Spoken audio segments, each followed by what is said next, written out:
Bunga seju jibriti besar.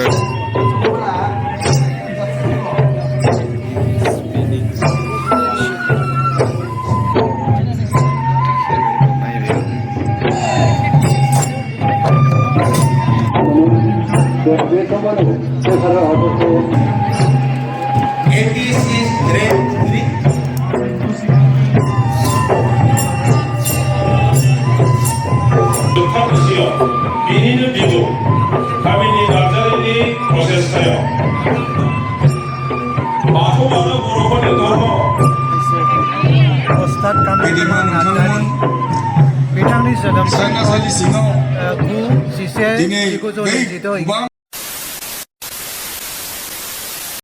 To hello logoफोर खुलुमबाय नोंथांमोन बयखौबो आरो बरायबाय नोंथांमोन बयखौबो आंनि चेनेलाव तो लोगोफोर दिनै जाबाय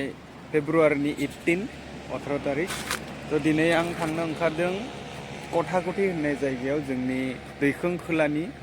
जा माने बारदल बुङो जों बर' बारदल बे बारदलनि बोसोरारि जुथुमा सोलिगासिनो दङ दिनै जोबथा सान दिनै गेवलां मेल दङ बे गेवलां मेलाव आंबो बाहागो लानो थांगासिनो दङ आरो सानदों जे नोंथांमोननोबो दिन्थिगोन होननानै आं बेयाव थांगासिनो दङ बेयाव फैगोन जोंनि बारग' चिफ एक्जिकिउटिभ मेम्बार बिटिसि आरो जोंनि राभा हासंनि चिफ एक्जिकिउटिभ मेम्बार बिथाङाबो फैगोन आरो गुबुन गुबुन माने डिगनिटारिसफोर फैगोन रिसोर्स पार्सनफोर फैगोन तो बुंगा सेजौ जिब्रैथि बोसोरारि जुथुमा दुलाराय बर' बारदल तो फैबाय सिङाव हाबनोसै दानिया रुंसारि महेश्वर कसारि गोसोखांसालि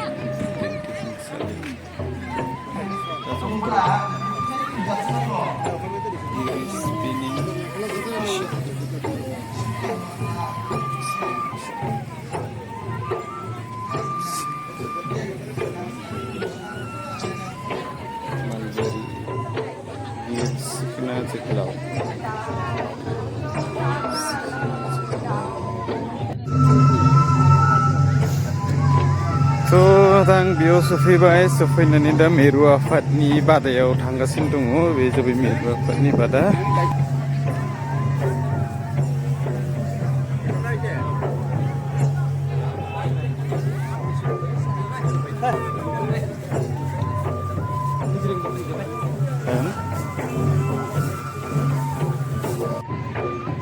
बेयाव गासैबो मेट आफाद माने आन्सलिक आफादफोरनि फिरफिला बिरहोनाय जायो बे गेजेराव गोजौ थानाया बे जाबाय मिरु आफादनि थ' बेखौ फार्स्ट डेयावनो माने बिरहोनाय जायो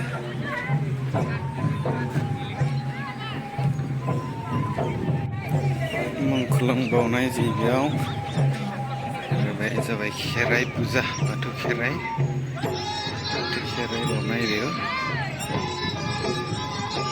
ट्रेडिशनल हाउस अफ बड'स बेयो जाबाय आलासिफोरनि जिरायसालि बेयाव आलासिफोरा फैनानै जिरायनानै दङ थ' बिथांमोनखौ बरायनानै लांनो थाखाय थियारि जागासिनो दङ दा खुंगा 114थि बोसोरसालिया जुथुमा दुलाराय बर' बारदलनि बे जुथुमाया कथाकथि बर' मेट आफादनि बानजायनायाव बेवहाय सोलिगासिनो दङ बियो 16, 17 आरो 18 19 फेब्रुवारि लोगोसे 3, 4, 5 आरो 6 फागुन शुक्रबार शनिबार रबिबार आरो समबार बे सानब्रैनि हाबाफारिजों कथाकथिनि बाथौ थानसालि फोथाराव गाजा गोमजायै फालिगासिनो दङ दिनै दुलाराय बर' बारदलनि गेवलां मेल आरो बे गेवलां मेलाव गाहाय आलासि हिसाबै बिटिसिनि बारग' चिफ हाग्रामा महिलारि बिथांखौ लिंनाय जादों बिनि अनगायैबो आलासि महरै जोंनि दुधनৈ LACनि मानगिदिर जादब स्वर्गियारि लोगोसे राभा हासं अट'नमास काउन्सिलनि चिफ मानिनां टंकेश्वर राभा बिथाङाबो बेवहाय नुजाफैगोन आरो गोबां आलासिफ्रा जोंनि बेवहाय लैहोर लैहोर फैगासिनो दङ रायजो राजाफ्रा फैगासिनो दङ दिनैनि बे जुथुमा बे कथाकथि जुथुमा जोबोर मोजाङै जादों मेहेर गोसा जादों बाग्लायलांनाय बोसोरफोरनिख्रुइ देग्लायनि जे गथा गथि बर' मेटनि बानजायनायाव जानाय 114टी दुलाराय बर' भारत दलनि जा बोसोरारि जथुम्मा जोबोर माने समायना रमायना हायना गोनां जादों। आलासिफोरखौ बरायनो थियारि जाबाय।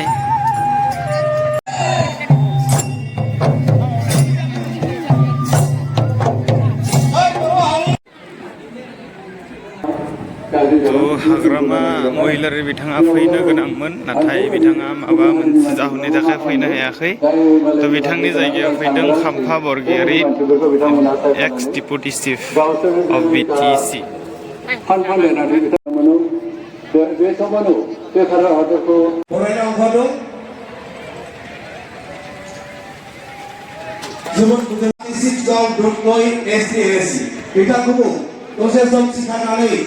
रायजो राजानि गेजेराव सिनायथिहोनो थाखाय गुरै खावलायनाय जाबाय।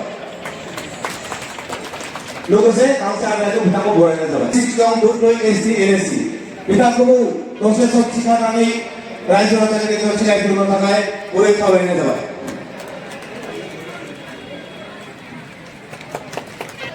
ने बिथाङानो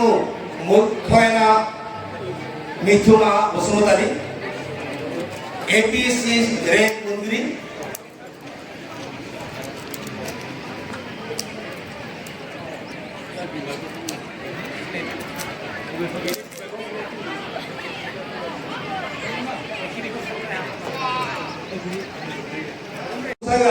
बर' समाजारि मान बान्था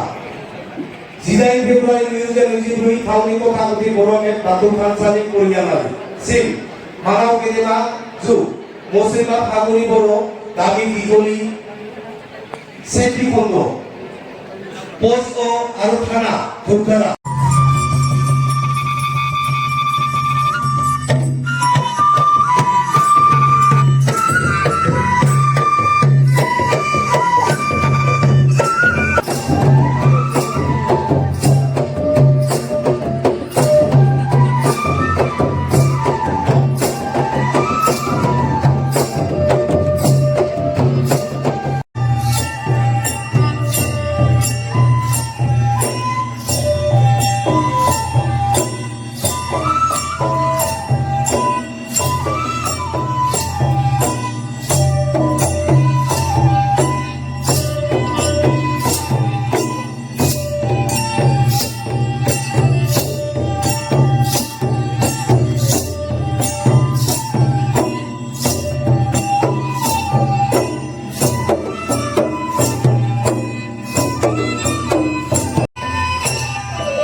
बयनोबो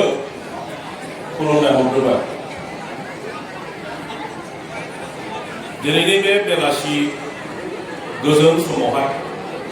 रुंसारि रमिला खाख्लारिनि गोसोखां सायनासालियाव आरो जोंनि अबंलावरि बाथौ बोराइनि थाननि खाथियाव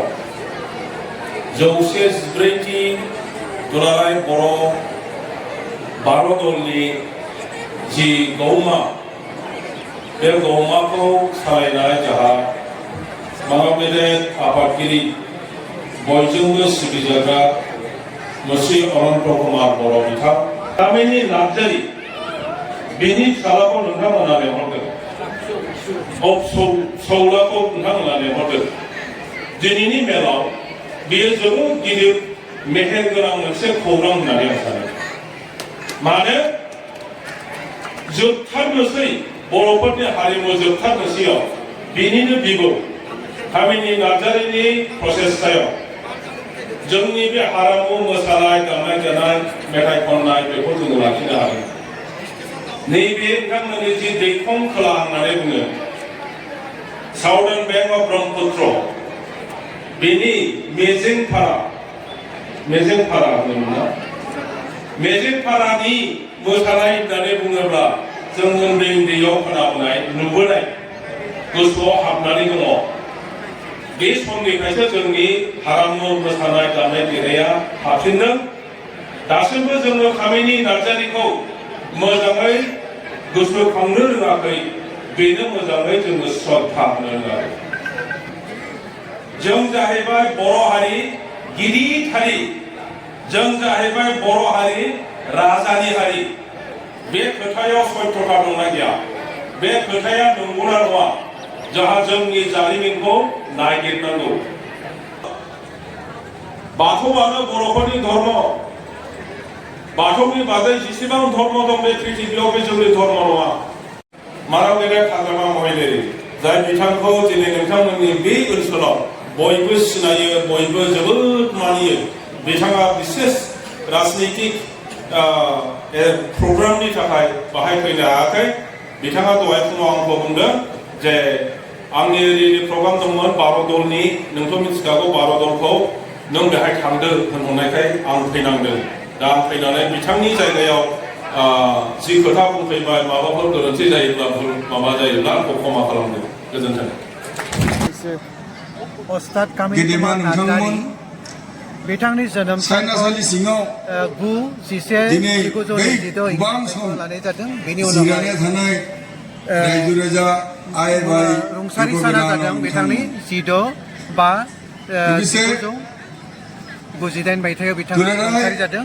आरो बिथाङा संगीत नाटक एकाडेमि बान्थाखौ दिल्लीनिफ्राय मोनदांनो हादों 1981 मायथाइयाव आरो बिथाङा बड' कालचारनि सायाव बे बान्थाखौ आजावनो हादों लोगोसे सान्दै नोंथांमोन बेवहाय बिथांनि गावनि लिरबिदां दङ आं गिबिनो बुंगोन हारिमु बांखोनि फंनैसो रायफुंनाय होननानै अस्ताद कामिल नार्जारिया गाव बे गावनि बे दैखंखोला एबा गावनि जा हारिमु जात्रा बेनि सायाव बिथाङा बेवहाय गावनि लिरबिदांखौ गोबाङै लिरदों मोजाङै लिरदों बेवहाय बेनि सिगांनो आरो बे लिरबिदांखौ बेबायदि आफादाव गोदानै जथायदों बिथांनिनो फिसौज्ला सोमदोन नार्जारि बिथाङा आरो बेवहाय नोंथांमोना फट' नुदों बियो 1952 मायथाइनि फट'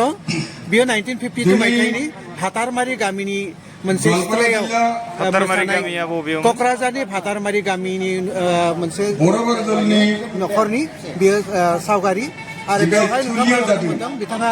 कमला बसुमतारी बिथांनि खानाया जोबोर गोलावमोन आरो बिथाङा जिगा बसुमतारी बिब' बिनानाव बेबायदि आरो बे फट'आ जादों जोंनि दैखंखोलानि गांसे फट' बेबायदि बेवहाय मोनसे जारिमिनारि जायगा बेफोरबायदि जे समाव नार्जारि सारा दिल्लीयाव संगीत नाटक एकाडेमि एवार्ड आजावदोंमोन बे सावगारि दङ बेयाव मोनसे सावगारि दङ नैबे आजावनाय दुलाराय बर' भारतखौ गायसननाय सासे गोख्रों दं आरो मावथि बेनो बिथांनि बरायनि जुगुमिया मोनसे फट' बा कथा कथिनो उजिदोंमोन बिथाङानो जादों गंगाचरण कसारि एबा गंगाचरण